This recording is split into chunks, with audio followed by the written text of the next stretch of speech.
In this heartbreaking tribute video, we bring you the breaking news of today's shocking celebrity losses. Join us as we honor the legacies of these famous celebrities who passed away, paying our respects and celebrating their remarkable contributions to the entertainment industry. It's a somber moment as we reflect on their extraordinary lives and the impact they made. Watch till the end to remember these icons and their everlasting influence. Betty White. Betty White passed away at age 99. Betty White's cause of death has been revealed. The Golden Girls star, who passed away on December 31st at age 99, died due to a cerebrovascular accident, according to her death certificate obtained by People on Monday. TMZ was the first to report the news. A cerebrovascular accident, commonly known as a stroke, is a loss of blood flow to part of the brain, which damages brain tissue. It is typically caused by blood clots and broken blood vessels in the brain. According to the death certificate, White suffered a stroke 6 days before her death. A source tells People it was a mild stroke. She died peacefully in her sleep. White's longtime agent and friend Jeff Witches also tells People Betty passed in her sleep peacefully without pain. To me, this is the most important thing and brings me comfort as her dear friend. Anything else is private to Betty. White's agent and close friend Jeff Witches first confirmed to People in a statement on December 31st that the beloved actress died peacefully in her sleep at her home that morning. Even though Betty was about to be 100, I thought she would live forever, Witches said. I will miss her terribly, and so will the animal world that she loved so much. I don't think Betty ever feared passing because she always wanted to be with her most beloved husband, Alan Ludden. She believed she would be with him again. Jessica Walter. Jessica Walter dies aged 80.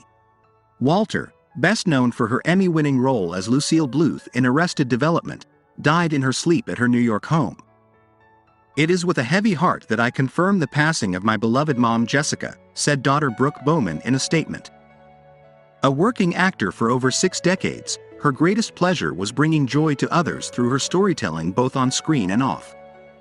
While her legacy will live on through her body of work, she will also be remembered by many for her wit, class and overall joie de vivre. The actor had won an Emmy in 1975 for the series Amy Prentice and received 3 nominations for her performance as the sarcastic matriarch in the hit comedy show.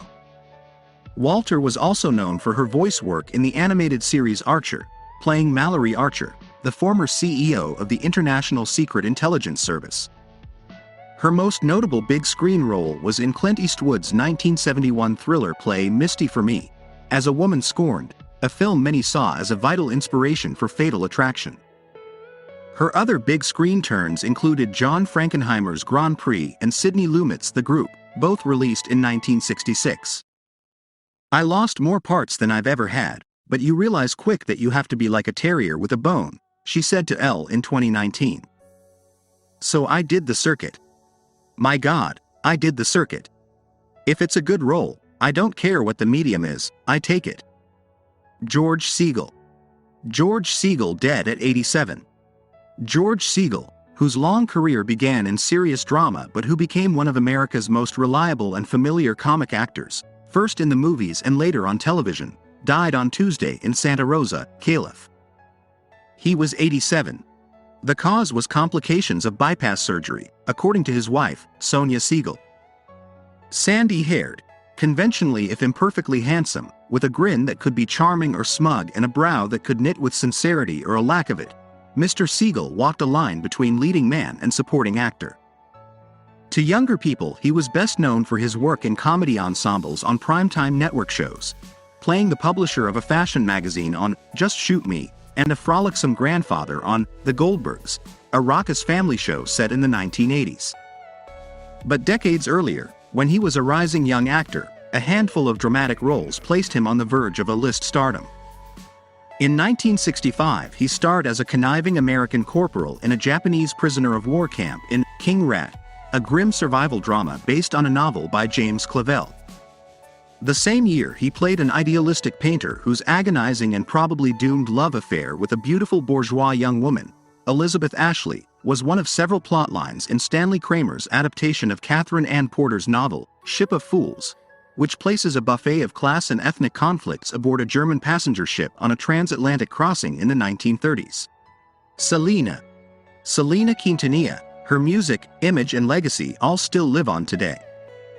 28 years ago, Selena was tragically shot and killed on March 31, 1995 in Corpus Christi, Texas by her former fan club manager.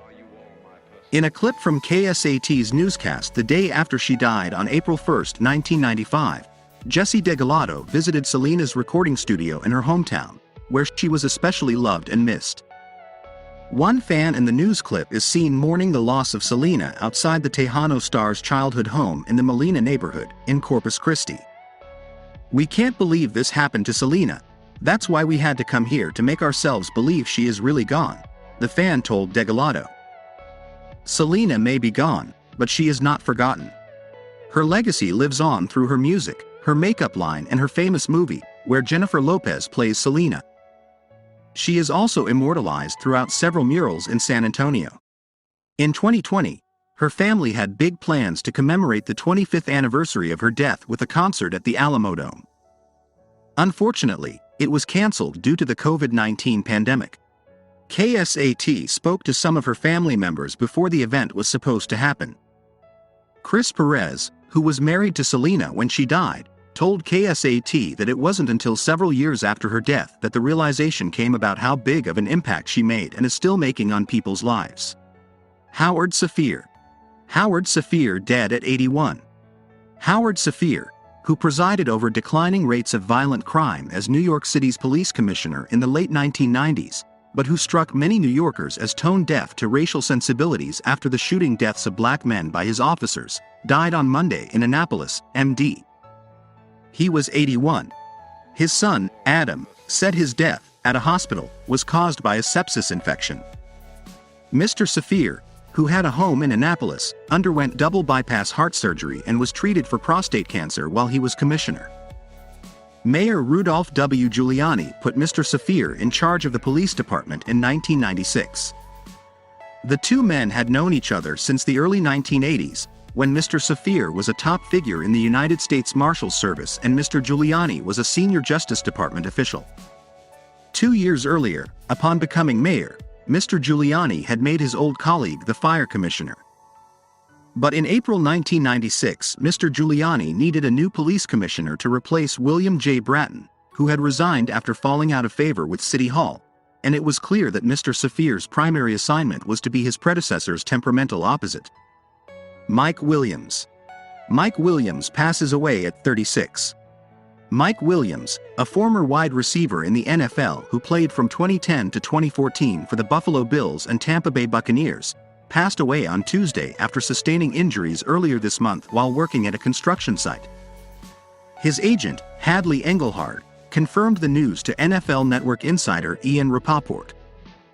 William was 36 and participated in 63 games in his 5-year career, the first 4 of which he spent with the Buccaneers before switching to his hometown Bills for his final season. He achieved 223 catches for 3,089 yards and 26 touchdowns throughout his career. He was a native of Buffalo who played collegiate basketball at Syracuse, was selected by the Buccaneers in the 4th round of the 2010 NFL Draft. Williams burst into the spotlight in 2010, coming in second place to then Street Louis Rams quarterback Sam Bradford in the Associated Press poll for Offensive Rookie of the Year. The wide receiver recorded 65 catches for 964 yards and 11 touchdowns while starting all 16 games that season. In 2012, he produced 9 touchdowns and 996 yards, continuing his strong season. Injuries caused Williams' 2013 season to be cut short, and the Buccaneers eventually traded him to the Bills. He spent his final NFL season with the Bills before spending a brief period of time with the Kansas City Chiefs. Brandon Hunter. Brandon Hunter dies at 42. Brandon Hunter, a professional athlete who spent 2 seasons in the NBA, has died, according to friends. He was 42. Details surrounding his death, including the date and cause, were not immediately confirmed. Jeff Bowles, the head coach of men's basketball at Ohio University, Hunter's alma mater, took to his Instagram story on Tuesday to mourn his loss. Rip to a Bobcat great, Bowles wrote. Gone way too soon. Tim O'Shea, a former Ohio coach, shared on Facebook that apparently Hunter had collapsed at the end of a yoga class. O'Shea called Hunter the best player I ever had the good fortune of coaching. After his stint with Ohio, Hunter was selected as the 56th pick by the Boston Celtics in the 2003 NBA draft. Spending one season with the Celtics and another with the Orlando Magic, Hunter played 67 games in the league. He then moved on to a prolific career as a journeyman player overseas in places like Greece, Italy, and Israel. T.J. Ford, another NBA alum, also addressed Hunter's death on Tuesday. "We just spoke last week," he tweeted. "Losing a lot of my friends lately. Not all leading Republicans are exactly happy about the decision to press ahead with a formal impeachment inquiry into President Joe Biden, but the party's unquestioned leader, Donald Trump, certainly is." The New York Times reports on repeated efforts by the former president, privately and publicly, to push for a Biden impeachment. They include weekly telephone calls with Rep. Roy Kidd. Roy Kidd dies at 91. Roy Kidd, who coached Eastern Kentucky to 2 NCAA Division I football championships in a Hall of Fame career, has died. He was 91. The school announced Kidd's death on Tuesday in a release after being informed by the family. The legendary coach had entered hospice care last week. Kidd won 314 games with the Colonels from 1964 to 2002 and won IA titles in 1979 and 1982. The Corbin, Kentucky, native also led EKU to 16 Ohio Valley Conference titles and achieved 25 consecutive winning campaigns among 37 non-losing seasons. There aren't enough words to express everything that Coach Kidd meant to Eastern Kentucky University and the EKU football program, current EKU coach Walt Wells said in a release. "He was and will continue to be a huge influence on me, not just as a coach, but also as a father and a husband. Coach, I'll miss you and I love you." Kidd retired after the 2002 season and was inducted into the College Football Hall of Fame the next year. He ranked second all-time in wins when he retired, and EKU's football stadium is named in his honor. Kidd in January received the American Football Coaches Association's Amos Alonzo Stagg Award, which the release stated honors those whose services have been outstanding in the advancement of the best interests of football.